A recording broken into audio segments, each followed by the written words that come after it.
तर आज बघायचं गेलं तर मी आज तुम्हाला सांगणार आहे की मोस्टली हॅकर्स खाली लिनक्सलाच का प्रेफर करतात हॅकिंगसाठी. कारण आपल्याकडे ऑपरेटिंग सिस्टीम खूप आहेत. प्रोडक्ट विंडोज ऑपरेटिंग सिस्टीम आहे, त्याच्यानंतर मॅक आहे, त्याच्यानंतर भरपूर आहेत. पण मोस्टली हॅकर काली लिनक्सलाच का प्रेफर करतात. तर काली लिनक्स का प्रेफर करतात, तर काली लिनक्स जे आहे ते ओपन सोर्स आहे.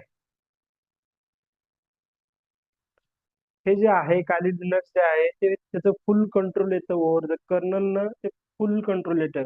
तसं विंडो मध्ये नाही. विंडो मध्ये आपण काय क्लोज सोर्स आहे, म्हणजे त्यामध्ये आपण टर्मिनल्स मध्ये काहीच करत नाही. युजर फ्रेंडली आहे ते. User friendly hide the internal working hard to modify.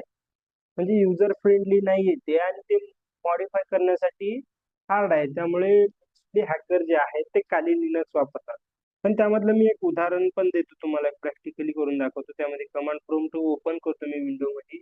जर समजा मी या ठिकाणी ls कमांड टाकली, तर हे काय म्हणते, ls इज नॉट रिकग्नायझेशन. त्याच्यानंतर अजून एक दाखवतो मी तुला, लुकअप. हे जरी टाकलं तर हे नाहीये म्हणते. पण आपण जर समजा जर काली लिनक्स मध्ये जर आपण जर हेच कमांड टाकले, तर काली लिनक्स हे बघा.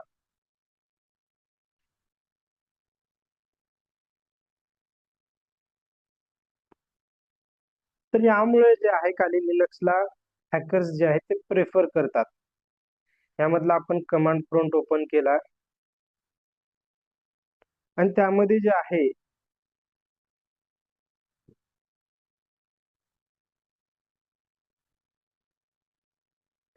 कमांड लाईन जे आहे ते कमांड लाईन जे ऍक्टिव्हिटीज आपण करतो ते फास्टर दॅन असतात इमेज क्लिकिंग वरती, आयकॉन क्लिकिंग वर. यामध्ये जर समजा मला माझ्या फाईल्स बघायच्या असतील, तर मी एक सपोज एक कमांड टाकणार ls. त्यामध्ये मला पूर्ण फाईल दिसणार. त्याच्यानंतर हु एम आय ही कमांड टाकणार, त्यामध्ये माझं युजर नेम दिसणार. ओके. हे प्रकारे असं असतं. त्यानंतर cd कमांड टाकतो. मला डायरेक्टली जर समजा ह्या फाईल्स मध्ये जायचंय, तर मला काय एखादी असं आयकॉन वरती क्लिक करत, जसं थांबा दाखवतो विंडो मध्ये तुम्हाला. आता हे विंडो मध्ये बेसिकली जर आपल्याला बघायचं गेलं, तर हे विंडोची मशीन आहे. आपण विंडो मध्ये जर जायचं म्हटलं, तर असं दिस पीसी वरती क्लिक करावं लागेल.